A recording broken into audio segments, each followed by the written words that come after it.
Bonjour à tous, je suis ravie de vous retrouver pour ce 3e numéro de Canard Replay en lieu et place d'Anthony Brulez, victime d'un petit accident de voiture. Rien de grave, je vous rassure. En tout cas, on pense à lui et vous le retrouverez très rapidement sur notre antenne. Alors, pour m'accompagner pour cette émission, 3 invités. Anthony Clément, un Anthony en remplace un autre. Anthony Clément, bonjour. Bonjour.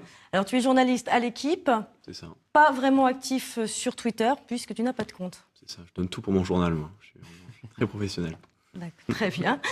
Notre deuxième invité, David Philippot, bonjour. Bonjour. Alors, toi, tu as tellement apprécié, tu es déjà venu la semaine dernière, que tu as accepté de revenir. C'était vraiment bien la première Oui, c'était émission. très bien, donc c'est pour ça. Ouais.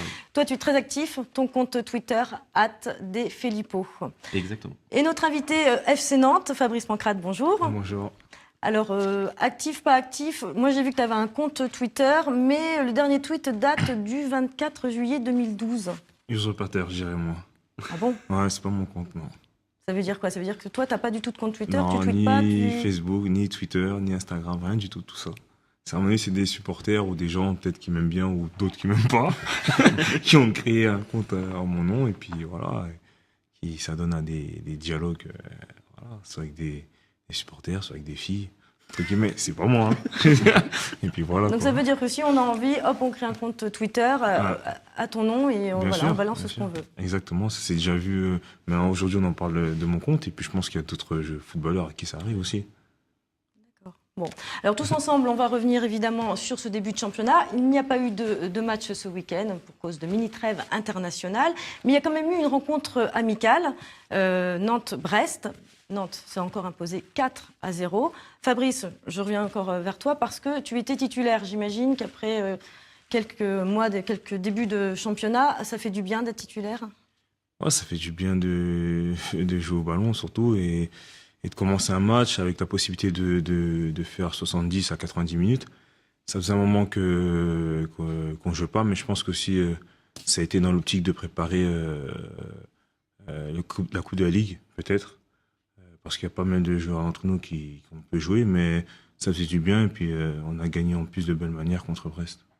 Oui, d'ailleurs, il y a un internaute qui dit 4e victoire en 4 matchs, toutes compétitions confondues, avec 12 buts en 4 matchs. On peut dire que le FC Nantes est en pleine forme en ce moment. Ah oui, on pouvait avoir peur que la trêve casse un peu cette dynamique, mais les matchs amicaux, même avec des remplaçants, ont prouvé que voilà, Nantes pouvait continuer à surfer sur la vague qui a commencé maintenant depuis début septembre.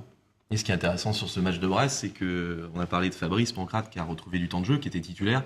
Il y a également Ismaël Bangoura, et en plus il a marqué, il me semble, Ismaël. Johan Odell était titulaire, il a marqué malheureusement, il s'est blessé, on en reparlera peut-être après. Et il y a Johan Odlin aussi, ça lui a permis d'avoir un petit peu de temps de jeu, parce c'est vrai qu'on l'a pas vu depuis quelques semaines. Donc ça aussi, c'est intéressant. On peut voir que Nantes a un effectif quoi, en nombre et de qualité. Voilà, il y a un beau banc, il y a un banc de qualité, c'est ce qu'on peut dire aujourd'hui pour le FC Nantes. Bah sur ce qu'on voit, oui, notamment ce match de vendredi. On avait un doute avant le début de la saison. On se disait voilà, Nantes, ça va peut-être être un petit peu court. Finalement, on se rend compte qu'il y a du monde. Après, il ne faut pas non plus trop de blessures. Hein. Voilà. Ouais, mais il y a une concurrence nouvelle avec Bedoya, par exemple, dont on a beaucoup parlé en août-septembre, qui peut se retrouver là aussi sur le banc, avec notamment le couloir droit, où il peut y avoir Serge Gakpé, Fabrice, Bedoya, des joueurs qui sont aussi polyvalents, donc qui peuvent occuper plusieurs postes. Donc tout ça enrichit vraiment la concurrence. Alors justement, tu as parlé de Johan Odell. Il a marqué le premier but contre Brest, mais il revenait de blessure et il s'est de nouveau blessé. Déjà, est-ce que c'est grave? Qu'est-ce qu'il a? Non, c'est pas grave, c'est encore une blessure musculaire, la même qu'il avait eu ces dernières semaines. Malheureusement, bon, j'ai pas retenu nécessaire pour savoir si c'était précipité son retour ou si c'est de la malchance, tout simplement. Mais bon, il s'est fait une lésion à l'ischio-jambier et je pense qu'il a un peu plus de temps que d'habitude. On va pas le revoir d'ici, je pense, 2 à 3 semaines. Malheureusement pour nous et malheureusement aussi pour lui. Mais bon, j'essaie de se rétablir rapidement possible et puis qu'il puisse revenir sur les terrains de la meilleure des façons, quoi, pour qu'il puisse apporter son... Alors, qu'il puisse revenir, déjà avant même d'arriver, il avait cette réputation d'être un joueur qui se blessait souvent. Qu'est-ce qui se passe dans la tête d'un joueur? Tous les joueurs qui ont vécu ça passent par ces moments-là. Le cas qui est comparable, c'est Jérémy Agadir à Lorient, qui n'avait pas joué aussi depuis 2 ans, qui est arrivé il y a 2 saisons. Il a commencé, il s'est reblessé souvent, même si sa saison avait été satisfaisante, il avait été absent 4 mois. Malheureusement, je pense que c'est inévitable pour un joueur qui a subi une telle période d'absence. Il y a forcément des blessures musculaires qui réapparaissent. On va croiser les doigts pour le FC Nantes, parce qu'on a un cas il y a quelques années d'un joueur comme ça qui n'a quasiment jamais joué. C'est Frédéric Nimani, il venait de Monaco et je crois qu'il a dû jouer 2 matchs. Il était en permanence à l'infirmerie, en permanence blessé. Moi je pense que Odell maintenant, je pense que c'est un petit peu malheureusement pour lui, c'est un peu dans la tête. Moi je me souviens avant le match de Nice, ça devait être sa première titularisation.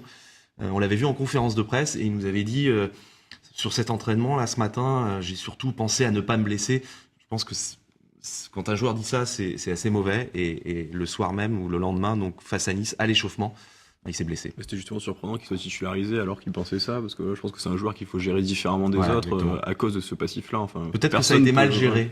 Peut-être là, ils auraient peut-être dû prendre un peu plus de temps pour le faire revenir. Peut-être que le joueur avait envie, mais le staff aurait dû peut-être le freiner. Peut-être qu'il avait envie, Oui, au vu des ouais, résultats, il devait avoir lui aussi envie d'amener un petit peu. Et en plus, c'était Nice ce soir-là. Il est niçois d'origine, il a été formé à Nice, donc il avait une folle envie de jouer, quoi.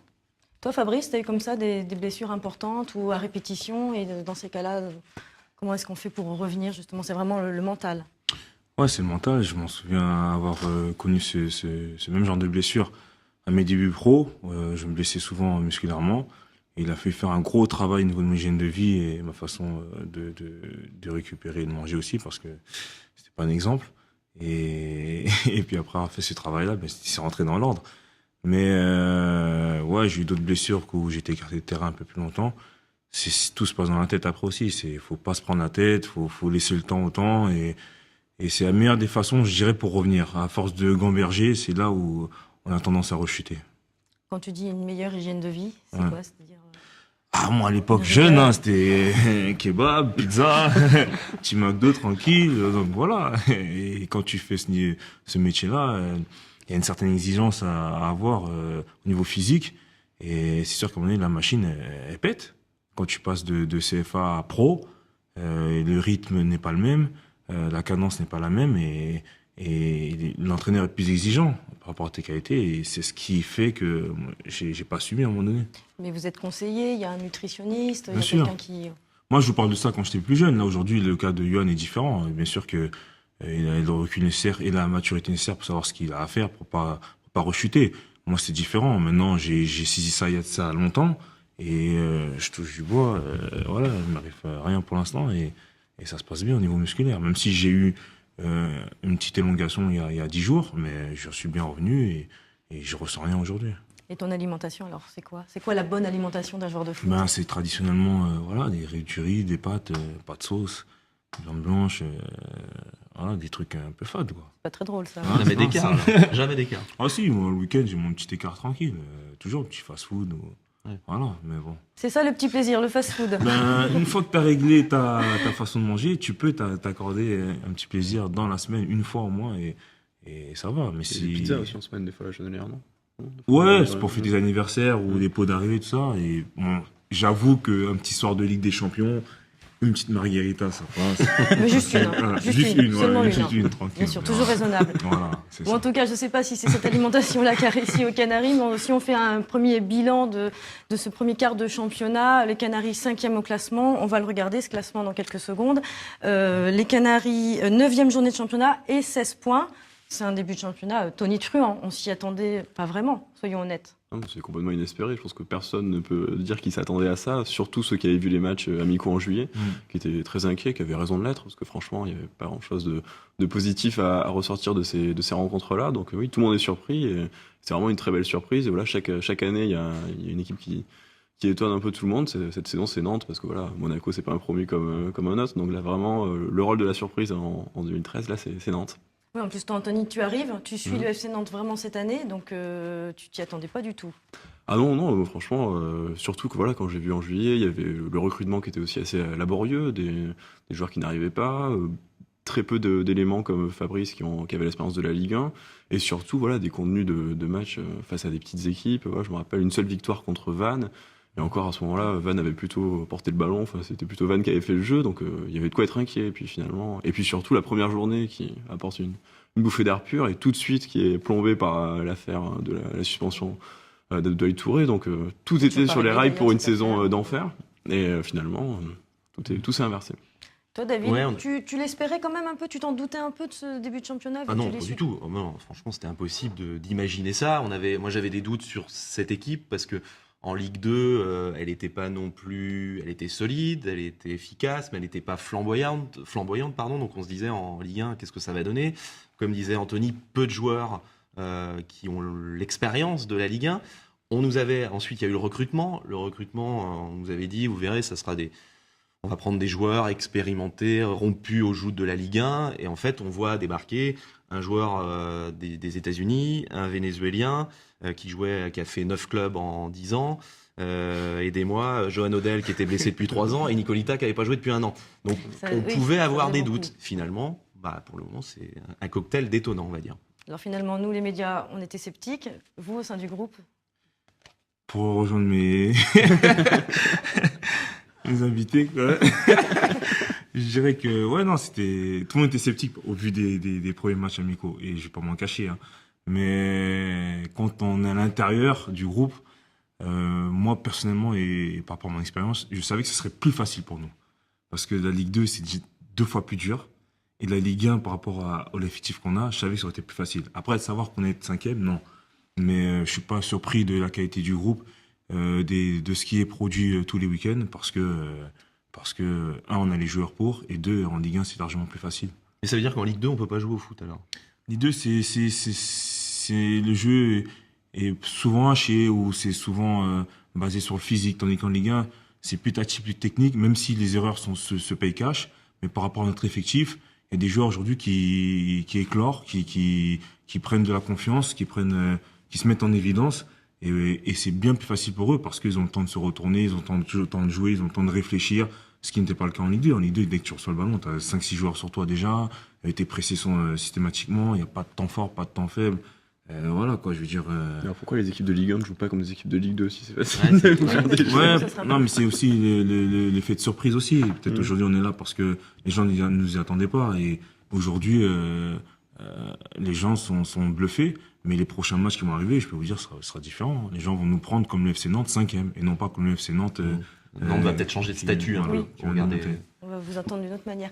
Alors il y a Kams44 qui nous demande quel est ton meilleur souvenir depuis ce début de championnat? Depuis le début du championnat, 9 journées là, Ouais. mon meilleur souvenir. Oui, déjà. Bah, je crois que c'est Rennes, hein, y a pas à dire. Hein. C'est Rennes parce que c'était 5 ans d'abstinence, c'était 40 ans meilleur. D'ailleurs, on va revoir 42 quelques ans images sans parce qu'on a titre. envie aussi de se faire plaisir. On va revoir ces images de cette rencontre Rennes-Nantes 3-0 le 29 septembre. Oui, 5 ans d'abstinence, c'est long et la réponse du berger à la bergère, on peut le dire. Là. Exactement, et puis un public qui a répondu présent et qui m'a bluffé franchement parce que je m'attendais pas à ça, même si pour être passé par Paris, je sais ce que c'est l'ambiance au parc, mais là, on était vraiment chez nous, quoi. Je veux dire, j'ai pas entendu un seul Rennais, on voyait que du jaune, donc voilà, c'est un de mes meilleurs souvenirs. D'ailleurs, il y a un internaute qui nous demande qu'est-ce que tu penses de cette tribune Loire? Ah, ils sont là, ils sont présents, je veux dire, ils font bien leur boulot, entre guillemets, de supporters, et je dirais que ce qu'ils font depuis le début de saison, même déjà en fin de saison dernière, c'est magnifique. C'est magnifique. On retrouve un public, on retrouve une âme au sein de ce stade, la Beaujoire, qui fait que même quand les équipes adverses arrivent, elles se sentent bouleversées, elles se sentent voilà, en panique. Je veux dire. Et puis, ce qu'il faut noter aussi, c'est que on est fort à domicile. Et ce, depuis un moment. Et c'est peut-être dû aussi au fait que le public répond présent. Et vous, messieurs, le meilleur match, à votre avis, le match le plus abouti de cette saison, ce début de saison? Pas photo, c'est Rennes, hein, vraiment. Parce que Ouais. Rennes, c'était la victoire totale. Voilà, dans les tribunes, tout le monde a été bluffé par les supporters.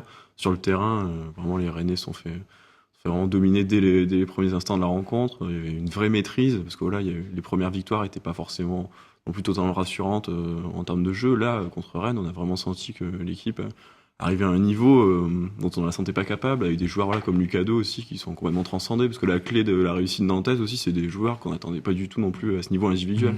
Issa Sissoko, qui enchaîne les sprints, qui fait des centres hyper précis. J'ai l'impression que c'était voilà, exactement son habitude, donc c'est ça vraiment, c'est à ce moment-là.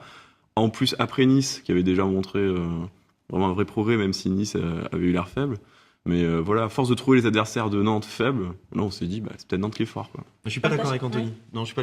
Je pense pas que ce soit le match à Rennes le plus abouti. Je pense que c'est Nice. Justement, t'en as parlé. Pour moi, c'est ce match à la Beaujoire contre Nice où de la première à la 95e minute, Nantes a maîtrisé. Nice, je crois, n'a quasiment pas tiré au but, ou alors c'était à la 80e. Nantes a gagné 2-0. J'ai trouvé que sur ce match, c'était. Il y avait aucune réaction de Nice, justement. Nice, c'était un peu des fantômes, quoi. Alors qu'au moins, Rennes, il y a eu une réaction en deuxième mi-temps. On a vu Rennes réagir. Il y a eu la réduction du score. Donc là, Nantes a dû vraiment. Si on parle de match montrer, abouti, dans ce cas-là, on peut aussi dire Evian, où Nantes a aussi concédé peu d'occasions, une ou deux. En tout cas, la Nantes a su réagir à une adversité. C'est plus pour moi un test. En tout cas, voilà, peut-être plus qu'un match abouti, c'est un vrai test à l'extérieur, quand même si on pouvait scorer à domicile. Est-ce que le match test, c'était pas. Alors, c'était une défaite contre le PSG, mais est-ce que c'est pas un peu ce match aussi qui vous a permis Moi, c'est le déclic, je pense. C'est d'ailleurs la question que je voulais poser à Fabrice. Ah non, c'était clairement le déclic parce que tout le monde s'attendait, et moi je m'en souviens avoir eu ce discours-là avec mes coéquipiers sur le terrain, c'est de leur dire que voilà, même si je savais pas qu'on allait perdre à la fin du match, mais je veux dire, c'était tout le monde attendait à ce qu'on prenne une déculottée, que ce soit le tremplin de Paris aussi, parce que Paris n'était pas bien, et je pense que ça a transcendé mes coéquipiers, même si on était un peu spectateurs la première demi-heure, voire la première mi-temps. Mais c'était un déclic parce qu'on a vu qu'on pouvait rivaliser. On a vu qu'on avait une qualité qui pouvait ne pas être... on ne pouvait pas être ridicule en Ligue 1. Et à travers ce match-là, on a pris conscience que le FC Nantes pouvait faire mieux que ce qu'on pouvait faire. Et le déclic, c'est l'abandon de la défense à 5 aussi, parce que voilà, Nantes avait commencé la partie en disant on va subir, c'est Paris, ils sont plus forts que nous. La première demi-heure avait été quand même très inquiétante. Enfin, c'était parti pour une déculottée, parce que quand même Paris. On était spectateurs. C'était l'abandon de système. On regardait les joueurs, Cavani, Ibrahimovic, machin. Après, on a dit on a deux bras, deux jambes comme eux, il faut jouer. D'ailleurs, depuis le début de la saison, Nantes est peut-être l'équipe qui a fait le plus souffrir le Paris Saint-Germain. Je suis conscient aussi, moi aussi. D'ailleurs, Nantes a vraiment pris confiance parce que le dernier match, quand même, à domicile, c'était Nantes-Evian. 3-0, pareil, le fameux tarif maison à l'ancienne. On va revoir aussi quelques images, si vous voulez, de cette rencontre Nantes-Evian, parce que c'est vrai qu'on s'en lasse pas de voir un petit peu. Ces buts, ça a l'air facile. Ça a l'air étonnamment facile. Vous savez, quand vous engrangez la confiance comme ça au fur et à mesure et vous gagnez vos matchs par 2-3 buts d'écart, après, oui, ça paraît facile. Ça paraît facile et naturel parce que les automatismes se créent, parce que c'est fluide. C'est fluide et il n'y a qu'à voir les résultats contre Brest en match amical. On aurait pu se dire, voilà, c'est un match amical, tranquille les gars, on se prépare pour Ajaccio. Au contraire, on les a enfoncés encore plus qu'on avait prévu et c'est dans la continuité de ce qu'on a fait jusqu'à aujourd'hui. Attention à tout ça, ça peut aussi s'étioler, pas voler en éclats, mais s'étioler un peu. Vous savez, Ajaccio, c'est jamais facile. On parlera des prochains matchs tout à l'heure. Voilà, il y a des matchs compliqués qui vont arriver. Comme pour l'instant, dit souvent des matchs faciles, en tout cas. Voilà, il y a des matchs compliqués qui arrivent, mais contre Evian, ils se le rendent facile parce qu'ils ouvrent le score très vite. Parce que voilà, contre Rennes aussi, ils arrivent à entrer mieux dans le match que l'adversaire. Donc ça, c'est quand même un bilan positif. Voilà, et puis aujourd'hui, les supporters sont ravis. On a eu un mini-événement qui a fait plaisir à tout le monde. Découvrir à la une le FC Nantes de l'équipe. Alors ça, c'était pas arrivé a priori depuis 2008. Après une rencontre Nantes-Lyon, Nantes s'était imposé 2-0. Qui décide? Comment on sait que voilà, telle équipe va faire la une de l'équipe? C'est la rédaction en chef qui décide, mais j'ai envie de dire que c'est surtout les Nantais. Voilà, s'ils continuent à enchaîner les exploits, il y aura plusieurs autres unes du journal qui seront consacrées au FC Nantes. En tout cas, voilà, oui, ça vient c'est une réflexion générale dans le journal, il y a eu un arbitrage par rapport aux autres disciplines. Après, si la une est sur le foot et que voilà, le dimanche de Rennes-Nantes, l'événement majeur en Ligue 1, c'était quand même le retour de Nantes au plus haut niveau. Faut pas oublier voilà, que Nantes, c'est quand même un club historique de la Ligue 1. Le fait que ce club revienne sur le devant de la scène, ça a quand même un retentissement national. On avait beaucoup parlé de Saint-Etienne l'année dernière avec le titre en Coupe de la Ligue. Nantes, c'est un peu pareil. Voilà, c'est un club qui se réveille. Et voilà, c'est pas seulement une dimension locale. Enfin, tout le monde en France connaît le FC Nantes. Ça a même pu peser un peu sur le club aussi, parce que voilà, c'était à un moment donné une petite équipe avec un grand club. Là, ça commence à redevenir un peu équilibré, même s'il faut pas s'enflammer. Mais en tout cas, il y a toujours un appétit particulier pour des clubs comme Nantes. D'ailleurs, nous, à 20 minutes, juste un petit exemple qui montre que ce club est populaire. À 20 minutes, le site national, lorsque je réalise des papiers sur le FC Nantes, ça fait partie du top 10 souvent de la semaine. Il y a énormément de gens qui suivent ce club. Donc, ça montre vraiment qu'il se passe quelque chose, quoi. Et les gens, il y avait une vraie frustration, et de retrouver ce club au plus haut niveau, ça fait plaisir à beaucoup de gens. Oui, sur notre site internet aussi, on le voit très régulièrement. D'ailleurs, c'est ce que disent aussi les joueurs quand ils arrivent à Nantes, quand ils signent, souvent ils te disent Moi, j'ai signé parce que le FC Nantes, quoi, ça reste un club Les clubs au de mon palmarès. cœur, souvent. Voilà. Ouais, c'est ce qui.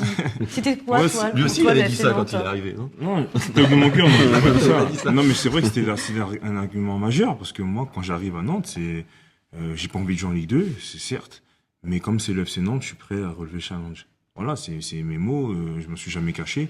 Et voilà, je veux dire, c'est un beau club, avec un palmarès riche, un des plus riches du football français. On sait les joueurs qui sont passés par ce club-là.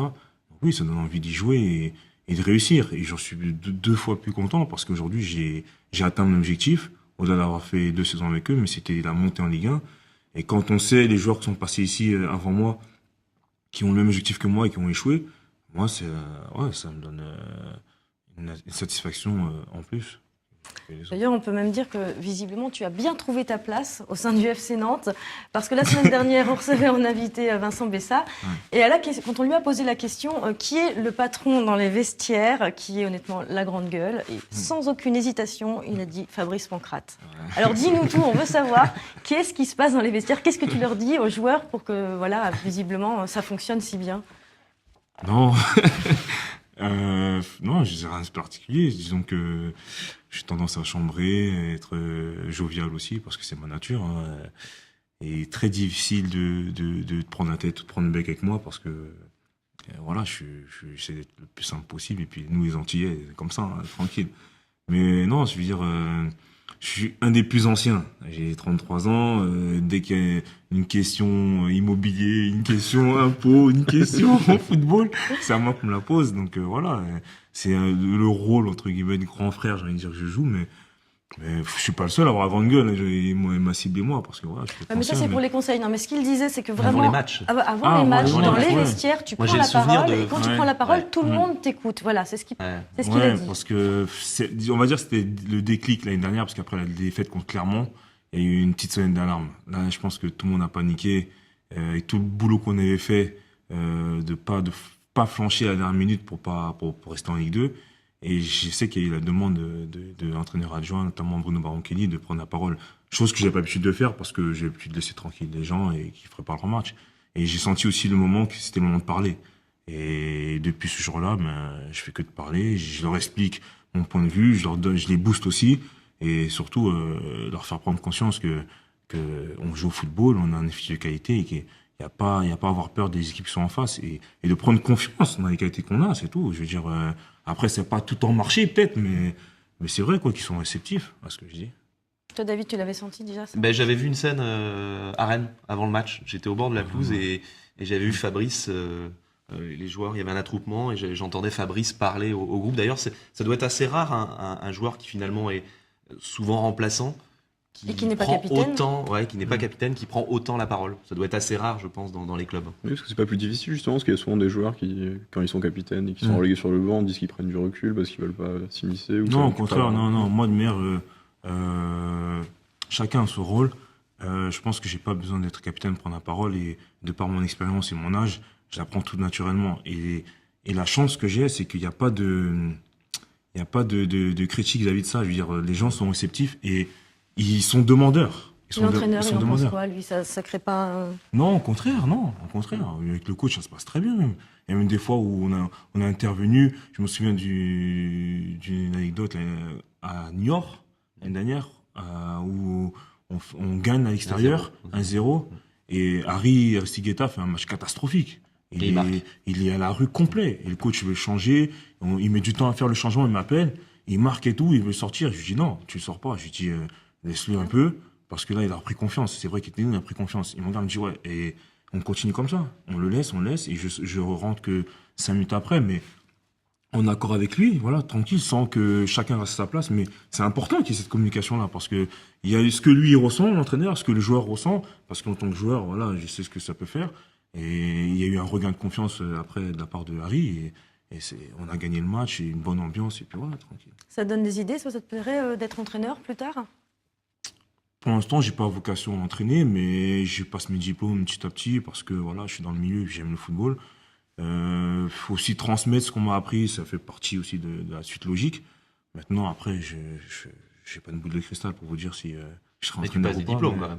Ouais, je passe des Ah diplômes, oui, oui. hein, parce qu'il faut les c'est des passer. choses, hein, David. Mais... Non, c'est oui, c'est tu l'as dit. Oui. Non, parce que voilà, on a la possibilité aussi dans notre milieu d'avoir du temps libre, donc j'en profite pour passer certains diplômes. Et voilà, après, on verra ce que l'avenir nous réserve, c'est tout. En parlant des joueurs, à votre avis, quel est le meilleur joueur depuis le début de la saison? Ah, j'ai vu C'est cette question Nantes. passer sur Twitter l'autre jour.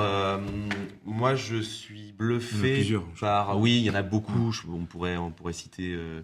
on pourrait en citer 4, 5, 6, mais celui qui me bluffe, c'est Issa Sissoko. J'avais énormément de doutes sur Issa. Et alors là, Pourquoi depuis quelques matchs, parce que je trouvais que en Ligue 2, parfois, il était en difficulté tactiquement. Donc, je me suis dit, en Ligue 1, ça passera jamais. Et là, surtout, il a progressé techniquement et puis défensivement, il laisse rien passer. Puis surtout, quand il monte, c'est comme disait Anthony, il est hyper précis. Ouais, c'est le joueur le plus étonnant Toi avec aussi, tu Lucado. partages ouais, le même Ouais, avis avec Lucas, avec et Lucas. Lucado, et voilà. Et puis après, quand même, si on doit parler de valeur pure, je pense que le début de saison dépend beaucoup des buts de Filip Djordjevic, quand même. Enfin, avec un attaquant aussi efficace. Mon petit chouchou. C'est... non, mais là, Ah, on veut savoir. non, mais c'est vrai que c'est un joueur. Moi, c'est un joueur qui me surprend aussi parce que moi, je le Ouais. connaissais pas depuis cette saison. Mais moi, j'ai plutôt entendu une réputation assez négative, voilà, quelqu'un de nonchalant et tout. Et j'ai découvert un joueur qui est quand même généreux dans l'effort et puis surtout qui marque à chaque fois. Donc, c'est quand même important dans une équipe de pouvoir compter sur un attaquant aussi efficace. Et je pense que voilà, c'est une lapalissade de dire que voilà, il y est pour beaucoup dans le début de saison nantais. Et on aurait pu en citer d'autres, Gillo Boggi, un début de saison, c'est dans la continuité de la Ligue 2, mais il est intraitable. C'est un joueur, pour moi, il fait partie du top 3, top 4, et je m'enflamme pas des défenseurs centraux en France. Hein. Moi, j'en suis Ah oui. persuadé. Ouais, il fait bien dans oui. l'intégration de Viscarando aussi. Je pense que si Viscarando Ouais, est bien aussi sûr. mieux que prévu, c'est qu'il peut compter sur l'impact de Gillo Boggi. Là, c'est vrai qu'on cite plein de noms. Hein. Il n'y a pas Oui, de non, joueurs mais vraiment bon. qui. Fabrice, Non, toi, t'as. au-delà du fait qu'il y a Georgie qui marque, Issa qui fait une bon début de saison, je crois vraiment, je vais dire le meilleur, mais les meilleurs, c'est un triangle, mais Gillo Boggi, il est en constante progression, rien à dire, et je lui souhaite qu'il continue comme ça, et s'il continue comme ça, il ira dans un grand club, et je mâche pas mes mots quand je dis ça, un très grand club, mais surtout dans l'axe là, Birama Touré et Lucado, ils font un début de saison tonitruant. Ça, c'est la colonne vertébrale de l'équipe. Ouais. Et ces deux-là, ils ratissent un nombre de ballons incalculable. Et qui fait du bien aussi à nos attaquants et à nos extérieurs pour pouvoir se projeter vers l'avant. Ouais. Est-ce que le danger, c'est pas finalement maintenant l'excès de confiance en soi? Non, je crois qu'un excès de confiance, c'est pas un danger. Au contraire, c'est une arme massive. Après, je dirais, le danger, c'est de se prendre pour un autre, c'est tout. Non, si tu continues dans cette voie-là avec l'excès de confiance, au contraire, tu vas soulever une montagne, comme on dit. Voilà. Maintenant, comme dit le coach, voilà, faut être prudent. C'est bien où on en est aujourd'hui, mais le football, ça va très vite. On n'est pas à l'abri d'une contre-performance qui peut engendrer d'autres contre-performances. Donc voilà, c'est ça que chaque match, j'ai cet attroupement autour du terrain pour leur parler et faire prendre conscience des choses, mais faire prendre conscience aussi des qualités qu'on a nous. Et j'espère que ça continuera dans cette voie-là jusqu'à la fin de saison. Hein. Alors, le foot, ça va très vite. Il y a Babo4435 qui nous demande si tu vas rester à la fin de la saison à Nantes. C'est fin de contrat. Ouais, fin de contrat. Je sais pas, hein, je suis en fin de contrat. Après, il y a plein de circonstances qui font que je resterai ou pas, ou d'autres critères, j'en sais rien. Moi, c'est mon souhait personnel. Ouais, si on est en Ligue 1 et ça continue comme ça, bien sûr, parce que c'est un groupe que je connais depuis 2 ans et demi, bientôt 3 ans. Et j'ai vu évoluer constamment, nette progression. Et aujourd'hui, c'est la récompense d'être en Ligue 1 qui fait que ce groupe-là en est là. Mais ouais, bien sûr, j'aimerais continuer avec ce groupe-là. Mais j'ai pas toutes les cartes en main, je veux dire. Envie de continuer avec ce groupe-là et aussi pour la ville de Nantes où quand on est joueur de foot, on pense au club, point, et finalement la ville qu'on joue à Nantes, Lille, Non, je Marseille. pense qu'à un certain âge, il y a beaucoup de choses qui rentrent en compte. Je veux dire, quand tu es un peu plus jeune, tu veux jouer, donc dès que tu as une opportunité, tu essaies de partir, tu es un peu mercenaire. Quand tu as mon âge, une fois que tu as trouvé, entre guillemets, cet équilibre-là, je veux dire, eux aussi ce groupe-là, tu as envie de continuer, tu as envie de rester régulier, et aussi le fait que j'ai une famille, j'ai des enfants qui se plaisent à Nantes. Moi, je suis parisien d'origine, je suis à 2 heures de Paris. Pour la famille aussi, c'est bien, ils viennent te voir. Donc, il y a tout tout ça qui fait que je peux rester à Nantes et j'aimerais rester à Nantes. Ouais. Qu'est-ce qui te plaît, par exemple, à Nantes, des exemples? Tu aimes te balader dans des endroits précis? À Nantes, il y a le Quick là en bas. Là. Ah oui, c'est vrai. Ah oui, tu l'as oublié, c'est vrai. Le petit plaisir de Fabrice Pancrate, c'est l'hamburger, il faut le savoir. On va changer de sujet. On va parler d'un sujet qui fait polémique, c'est beaucoup dire, mais en tout cas qui fait le buzz. David Thiep, un petit peu pour quelque chose, en tout cas, la fameuse musique, la fameuse chanson sur laquelle les joueurs du FC Nantes font leur entrée à la Beaujoire. C'est Rick Ross. D'ailleurs, on va écouter un petit texte. Il y en a plusieurs en fait. Non, c'est pas Rick Ross. Mais si, l'entrée en fait, avant oui. de s'échauffer. Non, quand vous rentrez sur le terrain. Avant que la partie commence. Attends, on va l'écouter, Vas-y, puis tu on vas nous écoute. dire si c'est ça ou pas.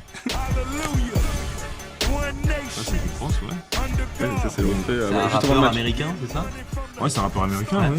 Il y a un de rap, mais c'est quelle entrée ça Ça, c'est Juste avant le match. Juste C'est avant le quand coup d'envoi. Juste avant le coup d'envoi. Quand Avant on le rentre. coup Alors là, d'envoi. t'étais tellement concentré Ah que... ouais. Et pour Non. l'échauffement, il y a du Voilà. Khalifa, comment c'est? Non, l'échauffement, c'est Jay-Z. Jay-Z avec Jay-Z aussi. Kanye West, Niggas in Paris. Ouais. Ah, ouais. Et c'est vrai que les supporters sont pas. Moi, ils m'ont contacté depuis quelques semaines, donc je me suis un peu penché sur ce sujet. Les supporters, la plupart n'aiment pas trop ces musiques, préféreraient l'ancienne, revenir à John voilà Miles. l'ancienne musique. C'est John Miles. John Miles, on va l'écouter aussi. C'est quoi? C'est Music is my first love. Ah, J'ai l'impression de c'est lancer ça, un truc. exactement. Ça fait pas très joueur de foot, effectivement. Mais d'ailleurs, on va l'écouter. C'est ça. Ouais, voilà, ça, c'est vrai que quand on est supporter des Canaries depuis de longues années, c'est la musique à laquelle on pense souvent. Qui est-ce qui choisit ces musiques? Ah, l'entrée c'est nous. Hein. L'entrée c'est nous, on nous sollicite. Après nous, on impose nos styles, mais John Miles là, ça fait un peu Patrick Sabatier samedi soir. Les supporters. Et ça c'est un peu kitsch, mais il y a toujours une prime à la tradition dans les entrées de joueurs. Voilà, c'est important, comme le jump, Van Halen au Vélodrome, c'est associé à ça. Voilà, c'est les années Phil 80. Collins mais- au Et PSG. Phil Collins au PSG, la meilleure entrée de stade possible. Donc ils avaient voulu la changer il y a 3-4 ans, ça a été un scandale absolu. S'il reste une âme au PSG, c'est Phil Collins, c'est l'entrée des joueurs. Donc faut pas y toucher. Donc c'est toi, vrai John que, Miles, ouais, FC Nantes, ça semble normal aussi. bah, moi comme ça, la première écoute, je suis pas d'ici. Je trouve ça un peu kitsch et un peu démodé, mais je comprends que les supporters soient attachés à ça, parce que voilà, si ça fait 30 ans qu'on entend ça quand les joueurs rentrent, bah il faut pas y toucher. Et d'ailleurs, les supporters aimeraient être consultés, qu'il y ait un référendum entre guillemets sur le site du FC Nantes et qu'ils puissent voter. Non, parce que Voilà. Toi, oui, t'as lancé un tweet pour demander l'avis des... Voilà, j'ai eu je ne sais combien de messages. Effectivement, la plupart ne veulent plus de ces rappeurs américains. Voilà, ils veulent John Miles Il faut un pour la compromis, plupart. genre réchauffement. Bah, Fabrice, Non, l'entrée toi, au stade, ton avis, voilà. c'est quoi? D'ailleurs, notre entrée, nous, échauffement, ça c'est imbougeable. Jay-Z avec. l'échauffement, Ouais, d'accord. l'échauffement, c'est imbougeable. C'est notre entrée. En plus, ça nous stimule et ça nous correspond bien. Après, franchement, j'avais pas entendu. Je trouve que c'est un peu, c'est pas la musique adaptée pour le coup d'envoi, avant le coup d'envoi. Je pense que ça, il faut la changer. Ça, je suis d'accord avec vous. À savoir si c'est John Miles ou pas, je sais pas, John Miles. Ça te parle pas, John Patrick Miles? Sébastien, non. Patrick Sébastien avec un burger, non, c'est pas À sympa. voir, je ça. sais pas. Pour celle-ci, on peut la changer, mais la première là, non, on la change pas. C'est pour l'échauffement, non. Quand tu rentres au quick, tu veux une musique d'ambiance? Ah, c'est du coup, je limité, vais ça. l'avoir en automatique direct, moi, c'est bon. Pas de musique, on paye direct. On va revenir un petit peu à des choses plus sérieuses. Le prochain match après cette mini-trêve, vous vous déplacez à Ajaccio. C'est compliqué, les déplacements en Corse. C'est pas une légende. Ouais, c'est pas une légende, je veux dire, c'est toujours un climat particulier. Je me souviens que l'année dernière Ligue 2, même si c'était Gazélec, on s'était fait marcher dessus. On était prévenus, mais bon, voilà, je veux dire, c'est la Corse, hein. C'est comme ça. Quand tu joues là-bas, les joueurs sont transcendés, les joueurs sont d'autres. Mais je pense que dans l'euphorie dans laquelle on est aujourd'hui, on peut arriver là-bas dans un autre contexte et faire abstraction du fait qu'on soit en Corse et qu'on puisse jouer notre jeu aussi et qu'on puisse aller chercher les 3 points de la victoire sans être prétentieux, sans être arrogant. Non, c'est plus dans l'ambition qu'autre chose. Après, ce sera pas chose facile, mais on peut le faire. Alors il y a même des rumeurs qui disent que les veilles de match, quand vous dormez à l'hôtel en Corse, il y a des supporters qui viennent réveiller, mais faire du bruit pour pas que vous Ah ouais, puissiez c'est dormir une tranquillement. légende, C'est ça. une légende, c'était à Ouais. l'époque. C'était bien plus légende. avant. Je pense qu'à une époque, ouais. c'était pas une légende. Mais... Ouais, c'était pas une légende à l'époque, c'était véridique. Mais même, ça c'était la Corse, mais je m'en souviens même à Paris-Marseille, il y a des veilles de match où c'était un peu Sûrement. Mais bon, ça fait partie du jeu pour les supporters, pour nous déstabiliser. Mais non, je crois que c'est Qu'est-ce révolu qui s'est maintenant passé à aujourd'hui. Marseille exactement? Ouais, à l'époque, les gens qui criaient dans... Non, on a changé d'hôtel, on était plus à côté de Marignane. Mais à l'époque, c'était un peu plus, pas en ville, mais un peu plus à la périphérie. Ah, les gens ne laissaient pas dormir. Ils criaient dans la rue, ils T'avais t'insultaient. pas vécu l'ammoniaque dans le vestiaire? Si, j'avais connu ça aussi. Mais De quoi Histoire d'ammoniaque. Si, ils avaient dû changer de vestiaire parce qu'il y avait de Ouais, l'ammoniaque changer qui de avait été déversé juste avant. avant, ça sentait mauvais et tout, fallait sortir. On s'est changé dans les entre les couloirs du vélodrome, tu vois, avec Clara Morgan. Ouais. Ouais, c'est ce que j'allais dire. J'allais dire Clara Morgan. Je vais pas me permettre de le dire. Il dit non, on chante, on change. On peut pas préparer un match directement. Et puis on avait perdu, je crois, 2-1, je crois. Ouais, Dorixana déjà. avait marqué en plus. 2-1 ou 1-0, je sais pas. 1-0. Ouais, ça n'a. Et voilà. Et en tant que journaliste, quand on va comme ça en Corse, est-ce qu'il y a on la sent cette atmosphère différente, cette ambiance? Moi, j'ai fait Moi, qu'un je suis match jamais en allé, Corse. donc je ne pourrais pas en parler. J'ai fait qu'un match en Corse. C'était un Bastia-Nantes en Ligue 2, un lundi soir. Et franchement, non, il s'était rien passé de exceptionnel. Je pense que vraiment tout le contexte autour du match, dans les vestiaires, enfin dans le couloir qui mène au stade, avec la Ligue 1, c'est quand même beaucoup plus difficile de mettre sous pression l'adversaire que dans les petites divisions amateurs où là il y a beaucoup moins de témoins, il n'y a pas de caméra. En Ligue 1, on fait pas ce qu'on veut non plus. Enfin, il y a quand même des preuves de ce qui est fait, notamment dans les tunnels. Donc on a déjà vu des caméras qui, comme par hasard, ne marchaient pas dans le tunnel. Puis à ce moment-là, mais en plus il n'y a pas de passif entre Nantes et Ajaccio, donc non, là, ça relève de la légende urbaine si on craint En tout cas, des débordements en Corse. réponse le 19 octobre, on verra ça. Merci messieurs de m'avoir accompagné pour ce 3e numéro de Canary Play. J'aurai le plaisir de vous retrouver ou Anthony Brelaise lundi prochain à 15h30. Merci à tous de nous avoir suivis. J'ai échappé belle à ta question. Alors laquelle? Non, Laquelle? tu m'as dit, ouais, il y a un piège, on va te poser la question tout à l'heure. Non, C'est ça- très Ça a bien. l'air. Non, c'est juste. Merci en tout cas, messieurs, de nous avoir Merci. suivis.